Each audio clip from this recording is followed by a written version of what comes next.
We had so many healings. That's what I was going to ask you. It's wonderful the angels pray, but what is the fruit? That's what people are asking. Tremendous healing. We had cancer, heart disease, diabetes.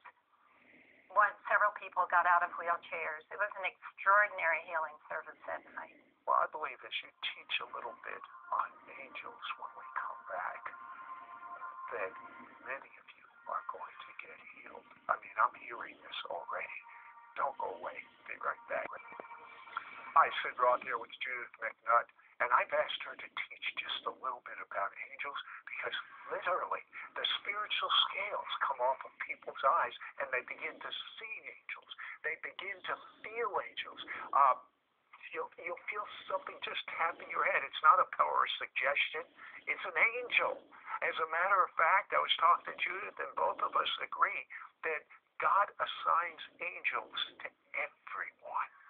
And I believe this angel has been waiting for you to speak, and this angel wants to help empower the promises of God in your life.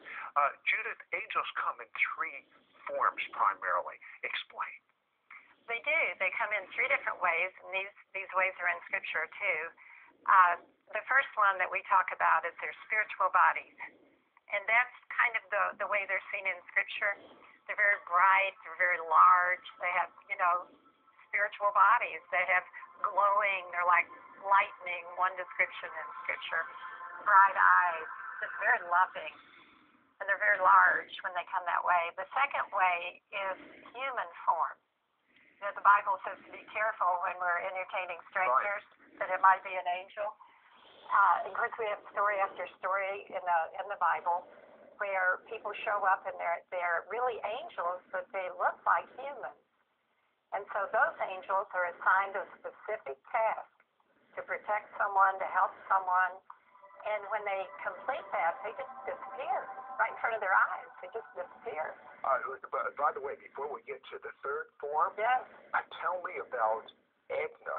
Speaking of disappearing, this is an amazing story. Edna was a wonderful woman. She was in her 70s, and she volunteered a year and a half of her time to travel with us to help take care of her children because we were on the road all the time. And one night she was driving. She was, alone, and she had prayed for protection, but she had a flat tire, and she was sitting beside the road. No one was stopping, and she said, "Lord, please send me the help I need."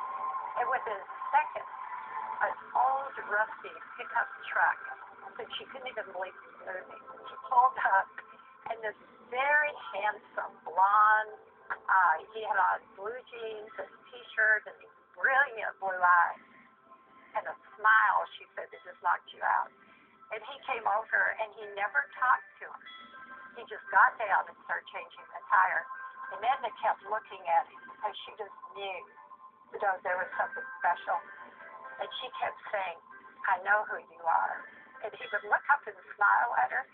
And then when they finished, she tried to get him to talk, and he wouldn't, but he got back in his truck, which was parked right behind her car. And just for a sec, the truck and the van disappeared. She was like looking at the truck, and looking at it. I mean, there was nowhere it could go. Nowhere it could go.